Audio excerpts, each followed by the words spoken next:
Bonjour et bienvenue dans Athletes Corner. Nous sommes au Fouquet's Barrière sur les Champs-Élysées à Paris. Aujourd'hui, nous sommes en compagnie de Robert Cittern, le champion d'escrime. Bonjour Robert. Bonjour. Alors, merci d'avoir accepté notre invitation déjà. C'est avec un grand plaisir. Je vous rappelle le principe de notre interview. On est là pour mieux vous connaître et vous avez droit à une petite aide au cas où. Ah, d'accord. Donc je vous donne ce joker. S'il y a une question qui vous dérange, vous me le donnez immédiatement. Aucune question me dérange. Bon, on va voir ça. On peut commencer ? On peut commencer. Parfait. Alors d'abord, j'ai envie que vous me parliez de votre sport, l'escrime. Oh, alors l'escrime, c'est un grand mot. C'est déjà 3 armes. C'est l'épée, le fleuret et le sabre. Mes armes sont l'épée et le sabre, puisque c'est de l'escrime handisport. Donc on fait 2 armes à chaque fois, ce qui est très difficile pour nous, puisque le valide fait qu'une arme. C'est un sport qui est très difficile, parce qu'il faut vraiment réfléchir pour faire n'importe quoi. Il faut aller très vite. Nous, on est des d'Artagnans, si vous voulez. L'équipe, c'est les d'Artagnans de la folie. C'est-à-dire qu'on est là en bas avec les pays étrangers, donc les Chinois, les Hongkongais, les Ukrainiens, et on s'amuse comme des petits fous. Et on arrive à les battre, et encore maintenant, et on aime beaucoup ça. Donc en fait, c'est vraiment un sport de très haut niveau où on lie sport, amitié, et puis soirée sympa. Et qu'est-ce qui vous a donné envie de faire de l'escrime ? Alors, rien du tout. C'est-à-dire que moi, je suis arrivé tranquille. Un jour, j'ai subi une opération. On était à Grenoble, à Saint-Hilaire-du-Touvet. Et j'ai entendu un ferraillement dans une salle. Je suis rentré et il y a le kiné qui me dit « Oh, mais toi, tu as des grands bras. Tiens, tu vas faire de l'épée. » Ça tombe bien. Voilà, c'est ça. T'es grand, bah tu vas faire de l'épée. Ah, j'ai dit « Non, mais attends. Si, viens. » Donc, je me suis mis. Donc, on tire en fauteuil. Hein, on est en fauteuil puisque c'est de l'escrime handisport. Et il m'a dit « Bah tiens, un mois après, il dit bah tiens, on va faire un challenge qui se passe à Paris aux Invalides. Et tu vas rencontrer les meilleurs athlètes français. Et, voilà, tu vas te mesurer. » Comme ça. Comme ça. Un mois après. Hein. Je dis bon d'accord, il y avait du monde, c'était impressionnant, parce que moi j'étais jeune, à l'époque j'avais 20 ans, je dis bon d'accord, j'arrive. Et en fait je fais une médaille de bronze. Un mois après l'escrime, je fais une médaille normale, la star quoi déjà, la star. Donc on m'a dit, voilà, toi tu as un don, donc on va te récupérer quand tu rentreras de convalescence de Grenoble, et à ce moment-là tu feras de l'escrime aux Invalides. Et quelle sensation ça vous procure ce sport ? Oh, c'est génial, c'est-à-dire que de se mesurer à quelqu'un d'aussi fort ou même plus fort que soi, de pouvoir se surpasser, c'est-à-dire que regarder l'athlète dans les yeux, faire des vannes, parce que moi je suis beaucoup blagueur, hein, faut le dire, je suis pas très sérieux en piste, petit vanneur en piste, donc pas très sérieux, et en fait bon, je fais rire beaucoup de monde, hein, même l'arbitre il rigole beaucoup, donc c'est pour ça que c'est pas facile quand je fais un assaut, on appelle ça un assaut, hein, de tirer entre 2 athlètes, et non, ça se passe bien, hein, ce qui me motive, c'est l'amitié, les gens, c'est les contacts qu'on peut faire dans le monde avec maintenant toutes ces équipes. Il y a plus de 25 à 30 équipes. Quand moi j'ai commencé, il y avait 6-7 équipes seulement en 80. Et là, on est en 2008, il y a plus de 25-30 équipes. Donc c'est quelque chose d'extraordinaire. En 25 ans, vous avez été plusieurs fois champion de France, champion du monde. Est-ce qu'il y a un titre qui compte particulièrement pour vous ? Ah, c'est l'Olympique, hein, c'est normal, c'est les Paralympiques. Mais l'assaut qui m'excite le plus, c'est 2000, c'est Sydney.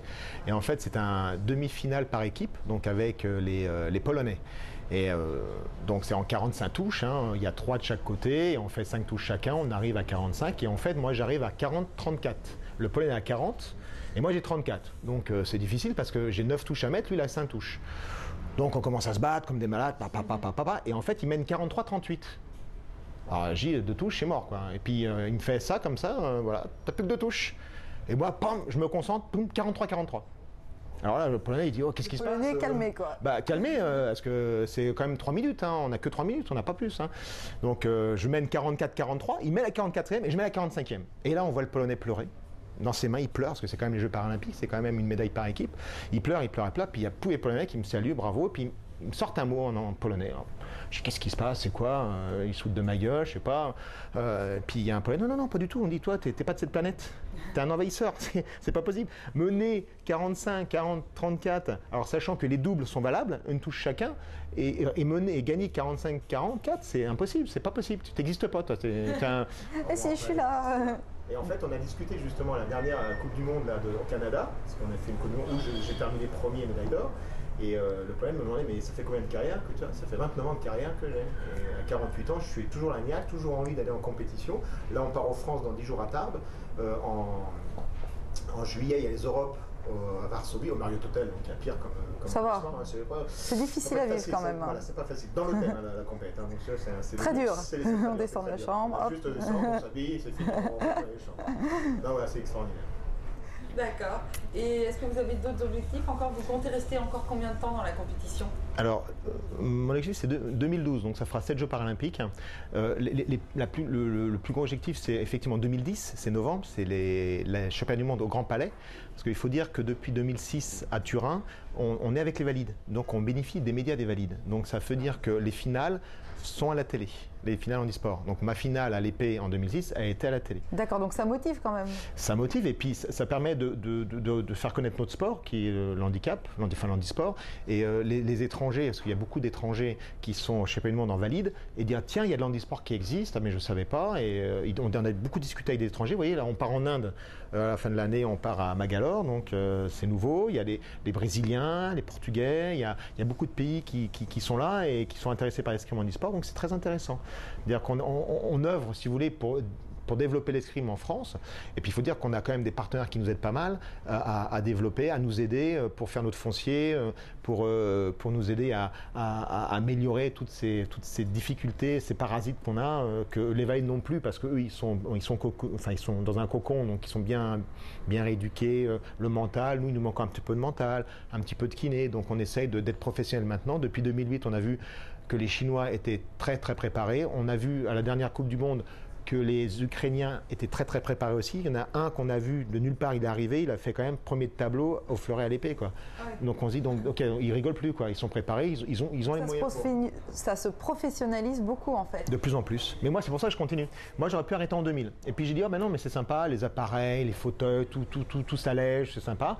Et je continue, puis j'ai continué. C'est marrant de voir l'évolution aussi technique, quoi, parce que c'est vrai que quand le fauteuil s'allège, ça permet de faire autre chose. Quand même. Voilà, le fauteuil s'allège, les appareils, les handifixes qu'on appelle, où on est fixé dans un appareil pour que, quand on est assis, on ne bouge pas, hein, on est fixé, donc ça je ne peux pas expliquer parce que c'est un peu compliqué, mais on est fixé. Mais les handifixes pesaient avant 70 kg. Maintenant, ils pèsent 25 kg. Donc, bon, par contre, le prix n'est pas le même. Hein. Un handifixe, ça coûte entre 5 000 et 5 500 euros quand même. Un fauteuil handisport d'escrime coûte entre 2 500 et 4 000. Hein. C'est vraiment quelque chose. Déjà, le matériel est assez cher, parce que c'est le même matériel que les valides. Mais par contre, voilà. Mais moi, je m'éclate. Enfin, je m'amuse toujours. Là, je suis pressé d'aller au championnat de France à Tarbes, faire le clown avec les sabreurs. Mais c'est ça, en fait. Le sport, c'est ça. Le sport, ça doit être ça. On doit complètement oublier tout ce qui est le dopage, tout ça. Il faut vraiment. Le sport, c'est la santé, en fait. Si on veut être en pleine forme, il faut éviter le dopage. Nous, on ne se dope pas parce qu'on ne peut pas, de toute façon, ça ne sert à rien. Et le dopage, c'est triste et c'est pas bien. Et quelle est la principale qualité qui vous a permis de devenir un grand champion d'escrime selon vous? Beau gosse. C'est la bogossitude, quoi. Ouais, c'est ça. Les filles craquaient, l'arbitre, quoi. L'arbitre n'en pouvait plus, il a gagné. Voilà, bravo. C'est ça, ouais, je te laisse, vas-y, parce que c'est trop beau pour moi. Non, l'envie, en fait, la forme, le respect aussi. Se faire respecter et respecter vous aide à aller vachement plus haut. Dire que waouh, quand il y a des jeunes de 20-22 ans, là par exemple à Lonato en Italie, à côté du lac de Garde, donc à Vérone, on a fait la Coupe du Monde avec tous les pays, et il y a le jeune Ukrainien justement qui fait premier de tableau à chaque discipline, fleuret et épée, il vient me voir, me serre la main. Même s'il ne me connaissait pas. Bon, alors vous savez, j'ai une carte dédicace où il y a un palmarès un peu impressionnant. Donc j'en ai deux, hein, parce que j'ai le sabre aussi. Et quand je donne ça, les gens, ils regardent. Bon, voilà. Donc, et quand je bats quelqu'un, waouh, c'est. Je vais vous raconter une anecdote. On était au championnat d'Europe à Varsovie.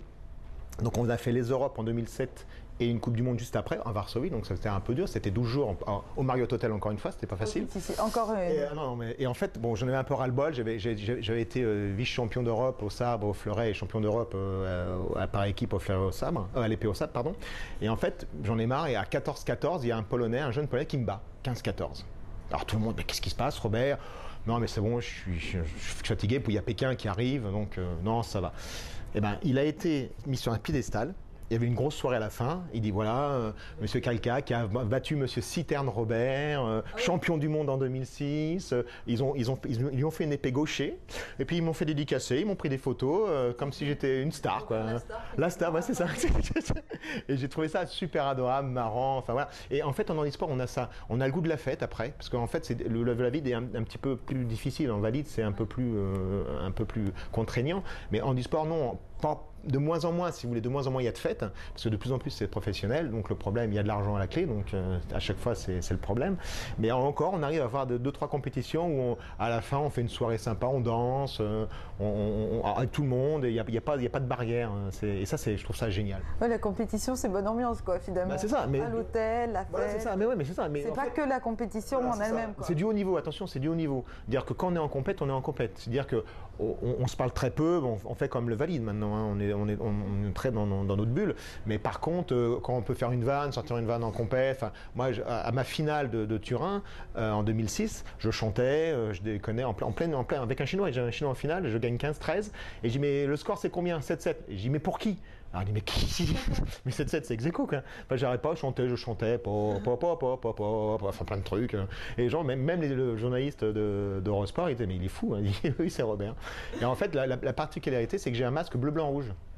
Mon masque, il est peint en bleu-blanc-rouge. Et normalement, c'est interdit.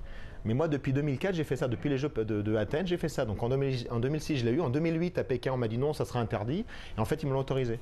Ah bon, pourquoi? Je suis le seul à tête. Parce qu'en fait, on n'a pas le droit de mettre sur le masque alors, soit couleur bleue, soit couleur rouge, une seule couleur. Mais 2 couleurs, 3 couleurs, c'est interdit. Il faut une autorisation du CIO, machin, avec un papier un peu compliqué. Et à chaque fois, moi, je suis passé là-dedans. Il vous porte bonheur? Ouais, non, parce que je suis 5e à Pékin, donc c'était très beau jeu. Je suis 5e à Pékin en individuel. On n'a pas fait les équipes parce qu'elles n'ont pas été qualifiées pour Pékin, mais c'était quelque chose d'extraordinaire, quoi, d'être à part. C'est-à-dire que moi, j'aime bien être à part. J'aime bien avoir des belles flammes rouge, bleu, blanc, rouge qui pètent bien, le masque qui pète bien. C'est le show. Et puis là, j'ai le logo de Pékin, avec handisport paralympique. Et c'est ça, depuis 29 ans, bon, moi j'ai eu tous les titres qu'on peut avoir.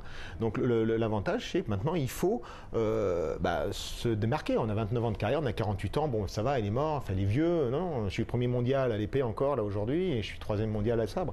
Non, ça veut rien dire. Dans la tête, si on est bien dans sa tête, bien dans son corps, qu'on fait attention, qu'on fait son foncier correctement, sans faire n'importe quoi, on peut perdurer. Et ça, c'est ce que je veux prouver aussi au monde, dire voilà, à 48 ans, on s'éclate toujours, on est toujours aussi gamin, on arrive toujours à faire des médailles, et en or, et on arrive toujours à être au plus haut de la marche, du podium. Votre handicap, c'est une force ou une faiblesse? C'était une crainte au début. En fait, le problème quand t'es môme, tu as toujours peur de choses. Donc tu poses toujours la question à ta mère, mais maman, est-ce que je pourrais faire des enfants? Mais oui, non, mais c'est pas héréditaire, t'inquiète pas. Quand j'étais môme, pour impressionner les filles, je faisais semblant d'être ceinture noire de karaté. Voilà, j'avais 8-9 ans. Je dis, ouais, mais pas contre, oui, mais non, mais se casser toutes. Donc j'avais plus d'amis, j'étais tout seul. Bon, alors, ça va pas, il faut que je change de tempérament. Et en fait, quand j'étais à l'école, ce qui m'a aidé à être fort, c'est en fait toute la discrimination qu'il y avait. Parce qu'on peut en parler maintenant de la discrimination qu'il y a dans les écoles, de tous les problèmes, mais il y a 30 ans, ça existait déjà. Un handicapé, le gogol, avec ta main. À l'époque, on ne me serrait pas la main parce qu'on avait peur d'attraper la maladie, quoi. Ah oui, quand même. Ça loin. Puis à force de ça, donc j'avais un esprit fort, donc je me suis encore plus fort, donc, et ça m'a permis d'aller très très loin dans ma vie sportive, professionnelle. Et qui vous a le plus aidé? Ma mère. Votre mère, pour professionnelle et... Non, ma mère parce qu'en fait, quand j'étais gamin, elle m'emmenait tous les jours à la kiné, elle m'emmenait voir le professeur Tardieu qui était à Rousseau, enfin pour l'hôpital des enfants, elle m'accompagnait tout le temps, c'est-à-dire qu'elle ne m'a jamais laissé tomber une seule minute, donc elle me protégeait un peu plus. Beaucoup plus que les 4 autres, parce qu'on est quand même une famille de 4, de filles, de garçons. Et c'est une prof qui a dit, quand j'étais dans une école spécialisée à Porte d'Ivry, elle m'a dit, votre fils est handicapé, d'accord, mais il a un cerveau, donc il va falloir le dégager de cette école et le mettre en école normale, quoi. Il est capable de faire des études.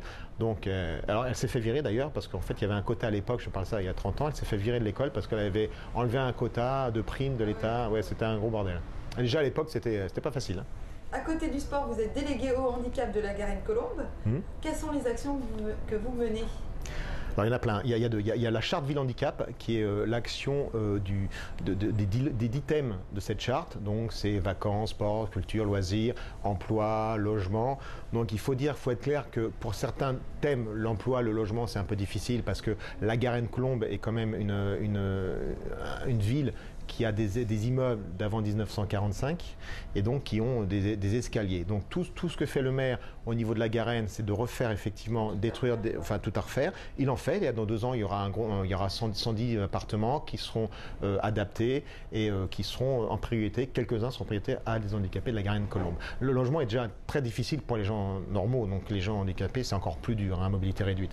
Je fais aussi là, on a un projet, c'est du sport, loisirs et handicap. On va faire une thématique aux formes des associations en novembre sur 5 sports et des sportifs.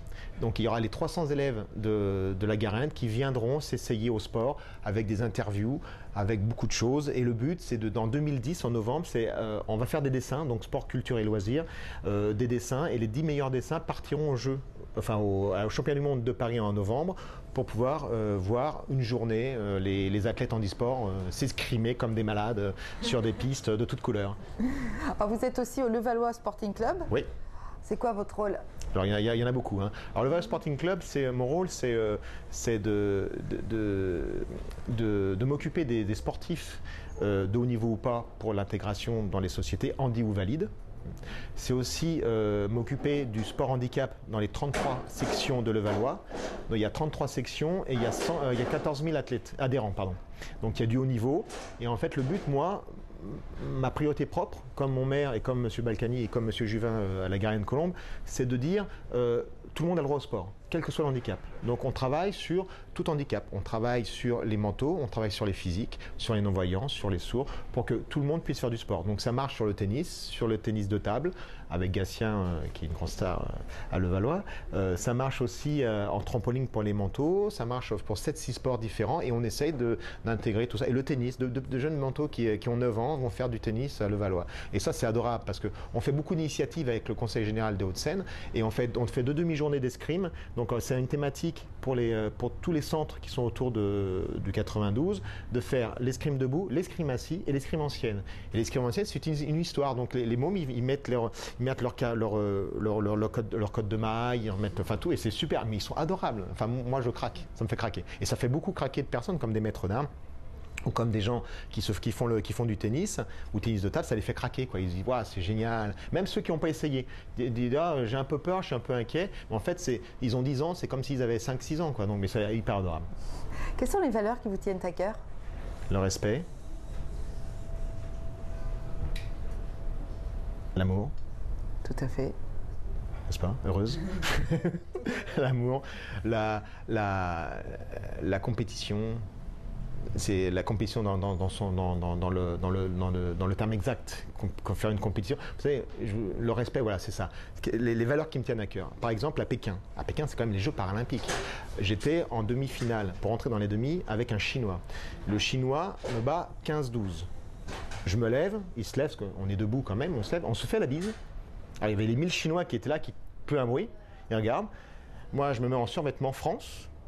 Il y avait un Français qui faisait sa finale et moi j'étais en train de foutre le bordel avec les 1000 Chinois. Bon, j'avais mes cartes dédicaces, j'en avais quand même 4000. Le Valois m'a fait 4000 cartes dédicaces et je les distribuais comme ça en vrac. Et la sécurité me protégeait parce qu'en fait ils venaient tous d'un coup. Donc ils me prenaient... non, et en fait j'avais 2 gardes du corps qui étaient là à chaque fois. Je dédicaçais, j'en ai dédicacé, j'ai fait 1000 signatures sur mes cartes. Ah oui, au bout d'un moment ça doit être fatigant quand même.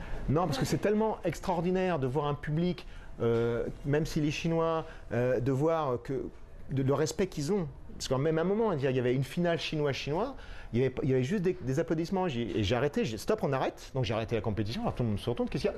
On va faire le bordel, vous allez voir. Et puis alors, je sais pas, olé. Alors tout le monde gueulait, Émile gueulait. Après les claquements de doigts, le sifflet, et tout le monde. Et c'est parti en vrille. Et c'est super sympa. Et là, wow, ils ont dit, voilà, on peut faire ça. Mais bien sûr qu'on peut faire, il faut faire ça. C'est une fête. Et là, valeur, c'est ça, la valeur des jeux. Des championnats du monde, des jeux paralympiques, la valeur, c'est ça, de dire quand on gagne, eh ben on gagne, on est super content. Quand on perd, ben c'est pas grave. De toute façon, moi j'ai une devise, c'est perdre, c'est gagner. Donc comme ça, au moins, on est toujours gagnant. C'est ça. Et c'est ce que je dis aux jeunes quand on fait à Reims, les stages et tout. Tu m'as battu, mais j'ai gagné quand même. Mais t'es fou, t'as perdu. Non, mais j'ai gagné. Et après, je leur montre que j'ai gagné. Parce que dans sa tête, si tu peux dire ça dans ta tête, tu peux te permettre, même aux Jeux paralympiques, être 5e, et que là, tu es en 2 Coupes du Monde, même avec le même niveau, j'arrive à être premier. Voilà, c'est parce que j'étais pas au top, voilà, et c'est pas grave, on recommence. C'est un éternel commencement. Oui, c'est sûr. C'est ça. Mais il faut être heureux en fait. Même si tu perds. Enfin, moi j'ai vécu 6 Jeux paralympiques, donc de Séoul à Pékin, des champions du monde dans tous les pays. On était en Australie, partout à droite à gauche, donc on voyage beaucoup. Donc c'est fatigant. Dire que si on voyage, le problème c'est que c'est un prix à payer. Je veux dire, on voit pas sa femme, ses enfants. Bon voilà, il y a toujours des choses qui se passent, donc c'est très compliqué. La personne dit ah bah, vous voyez, j'ai de la chance. Non, je voyage parce que j'aime mon sport et parce que j'en ai envie. C'est pour le sport, c'est pas. Ça coûte de votre vie privée, de votre vie professionnelle. C'est difficile avec la société, bon, tout. Donc on essaie de trouver des arrangements avec l'État maintenant, avec des CIP, des contrats d'insertion professionnelle, qui permettent de dégager l'athlète pour partir en compétition. Donc non, ça marche très très bien. Moi j'ai un CIP à Levallois. D'ailleurs, je remercie tous les Valois, hein, Balkany, Isabelle Balkany, tout ça, parce qu'ils m'ont embauché. J'étais 2 ans. Vous vous rendez compte, en 2006, j'étais au chômage. Donc je tombe au chômage. Donc 17 ans de carrière dans une société d'informatique, je tombe au chômage. Et 3 mois après, j'ai mes champions du monde. Donc psychologiquement, si j'étais pas fort mentalement, bah, ça aurait pu me foutre en l'air mais toute ma compétition. Donc moi ce que je dis c'est pas une fin en soi, je veux dire d'être au chômage, c'est pas une fin en soi de perdre une compétition, c'est pas une fin en soi de perdre l'amour qu'on aime ou autre chose comme ça. Il faut rebondir et puis être encore plus fort, être encore plus fort, être encore plus fort et s'éclater jusqu'au bout. Le mot d'ordre. Voilà, c'est ça, s'éclater, s'exploser. Vivre à plein temps. Je veux dire, quand on part en vacances, on vit un mois, on s'éclate, on est à la mer. Hein. C'est pareil, le sport, c'est le même principe. Il faut s'éclater, il faut s'exploser, il faut être là, au bon moment. Bien sûr, ça demande du physique, hein, ça demande beaucoup de foncier, ça demande beaucoup de choses qui sont un petit peu difficiles parce que moi, je m'entraîne quand même 4 demi-journées par semaine. Donc, c'est énorme, ça prend du temps sur la vie professionnelle, la vie privée. Mais la vie professionnelle, ça va parce que maintenant, on a un contrat. Un contrat. La vie privée, c'est un peu plus compliqué. Donc voilà, donc maintenant, il faut faire des choix. Il faut dire, voilà, c'est ça, jusqu'en 2012, 2010. Alors moi, je vais étape par étape. Hein. Alors, mon année, le but, c'était en or tout le temps. Donc j'ai deux Coupes du Monde, championnat de France en or à l'épée, Europe en or, et les 2 Coupes du Monde qui restent, qui sont encore à Varsovie et à Bangalore en Inde, c'est en or. Logique. Voilà, c'est ça. Mais ça, c'est mon jeu. Moi, je me donne des jeux. Chaque année, je me donne un jeu. Alors les autres années, non, je suis 3e, 8e. Là, j'ai dit non, tiens, cette année, je vais t'en. Cette année, tout simplement, quoi. Bah oui, mais c'est une question de volonté. Après, il faut s'entraîner pour. Il faut faire du physique, beaucoup de foncier. Là, on tape dans le dur en faisant du cardio, on est vraiment à top. Des abdos. Bon, alors, j'ai un ostéo qui me suit toutes les semaines, une fois par semaine, pour me remettre tout en place parce qu'on se dérègle pas mal. Donc, une fois qu'on a tout ça, je pense qu'on peut dire nous, les handisports, on est à un haut niveau et on arrive à aller jusqu'au bout. Vous savez, quand vous, là, par exemple, on était à Reims la semaine dernière, j'ai tiré comme un bœuf, comme d'habitude, parce que moi, j'aime bien. Et en fait, je m'étais déboîté, sans le savoir, la jonction de l'os là, du coude. Et il m'a remis, il dit, t'as de la chance, mais tu aurais pu faire une tendinite. Donc, enfin, ça, c'était il y a 2 jours. Il m'a dit, bah, tu vois, bon, ça va, c'est bon, t'es gagné. Mais heureusement, parce qu'autrement, c'était le bordel, quoi. Mais c'est pas grave, je repartais quand même.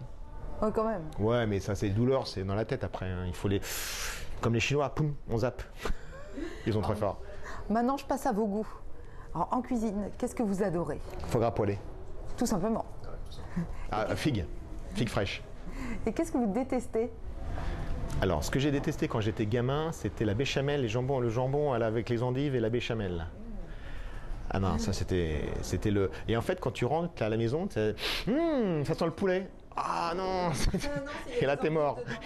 Et en fait, c'est parce que ma mère, en fait, moi j'ai appris plus tard, c'est que ma mère, elle n'enlevait pas le petit cône amer. Et en fait, quand ça cuisait avec le cône amer. Et en fait, tout bêtement, mes ex-beaux-parents, ils m'ont fait des endives. Je dis, mais ça, c'est pas amer. Il dit, non, parce qu'il faut enlever le petit cône. Voilà. Ah oui, c'était juste ça en fait. Et maintenant, vous aimez? Ouais, ça va. C'est une bonne nouvelle pour tout le monde. tout le monde est content. Déjà. Robert aime les endives à la béchamel, avec le jambon. Quel est votre style vestimentaire? Comme ça? Comme ça.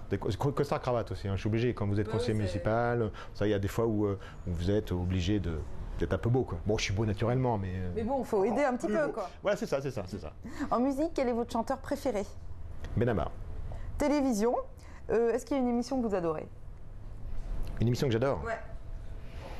Oh, il y en a plein. Hein. Il y a la Starac, non, je plaisante. La Starac. Comment s'appelle la 6, là, le film, le truc de la 6 Ça pourrait Non, toutes les émissions un peu décalées, genre Rolquier, genre comment il s'appelle comment il s'appelle Comment? Alors là, je peux pas savoir, j'ai même pas eu un indice, donc. Enfin, il y en a plein. Je regarde tout. En fait, je laisse la chance au produit.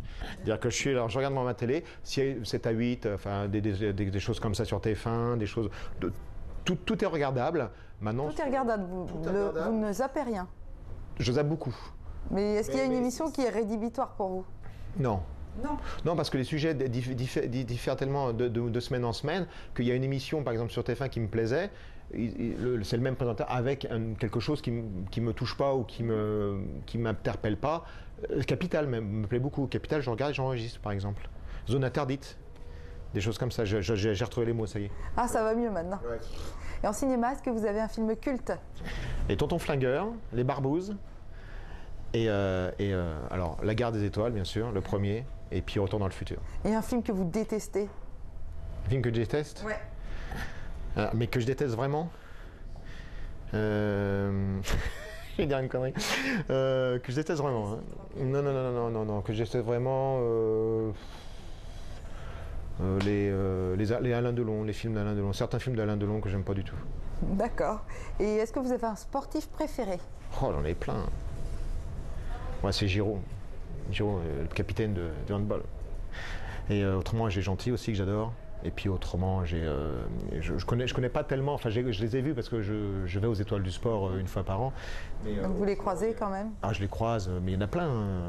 Il y a Henri Lecomte, il y a comment il s'appelle, Forger. J'aime tout le monde en fait en sport. Dès que c'est un sportif et dès qu'il véhicule ses valeurs, parce que l'Étoile du Sport, c'est les valeurs, hein, c'est important. Il y a 20 parrains, dont un handisport sur les 20, et il y a 20 filleuls. Et le but, c'est de véhiculer ces valeurs. Donc aider le jeune qui a fait une deuxième place ou troisième place championnat de France et pouvoir le pousser pour aller plus loin. Et cette semaine des étoiles, ça permet effectivement d'aller très très loin. Ça se passe à la Plagne au Club Med et ça permet d'aller très très loin. Et c'est toute une famille et ça se voit que c'est un noyau. Alors qu'avant on les côtoyait pas, quoi. Nous en handisport, on n'était pas connus. Bon, moi je suis un peu connu maintenant en handisport, mais vraiment on nous mettait pas. Grâce à Sébastien Foucras et Benoît Eken, ils ont dit bon allez en 2003 on met l'handisport, on met une équipe. Ce qui est très compliqué, hein, faut le dire, parce qu'à la Plagne au Club Med, il est accessible, mais les épreuves, on ne peut pas tous les faire, parce qu'il y en a qui sont en fauteuil, il y en a qui ont... Bon, alors c'est un peu compliqué, mais ils ont essayé, et ils y arrivent très très bien. Et à chaque fois qu'ils font ça, c'est super top, on est intégré complètement, et grâce à eux, moi j'avoue, c'est grâce à eux que si l'équipe d'escrime a eu le Club Med en partenaire, une fois par an, on va quand même à la Plagne faire une semaine d'oxygénation, donc qui permet de retrouver une équipe avec des entraîneurs, et pour repartir à zéro sur l'année suivante. On a eu, bon alors la COS, bien sûr, on a eu la COF, enfin moi j'ai eu la COS, donc c'est grâce aux Étoiles du Sport, c'est pas grâce à moi. Moi, tout seul, j'aurais jamais été, quoi. Donc, en fait, ils aident l'handisport, ils aident beaucoup de personnes handicapées à avoir des sponsors et des choses comme ça. Parce que c'est pas juste des Étoiles du Sport, c'est pas juste du business. C'est aider, mettre en relation et pouvoir aller plus loin dans sa vie. Parce que nous, en handicap, on a des problèmes. On a du mal à trouver du boulot. Alors déjà, bon, quand on est handicapé, c'est un peu compliqué parce qu'on ne sait pas s'il faut aménager ou pas, choses comme ça. Donc, les Étoiles du Sport sont là, effectivement, pour mettre en relation tout le monde. Et c'est un grand moment parce qu'on arrive à faire des choses extraordinaires. Et ça, depuis 2004, on arrive à faire des choses époustouflantes. Et grâce à eux. Et je leur remercie encore. D'accord. Ainsi que le Club Med. Bravo. Ouais. Bravo, ouais. Alors, on arrive à la fin de notre interview. Déjà? Bah oui, déjà, vous n'avez pas utilisé votre joker. Il n'y avait pas de questions, rien, quoi. Non, parce que j'avais envie d'être sympa. Non, mais soyez un peu plus sympa. Moi, sympa, j'aime bien. Allez-y. Je vous agresserai après. Bah, merci en tout cas d'être venu, merci beaucoup. Merci à vous. Vous pouvez suivre cette émission sur le site internet worldsport-events.com à la rubrique Athletes Corner. Merci au Fouquet's Barrière pour son accueil. À très bientôt.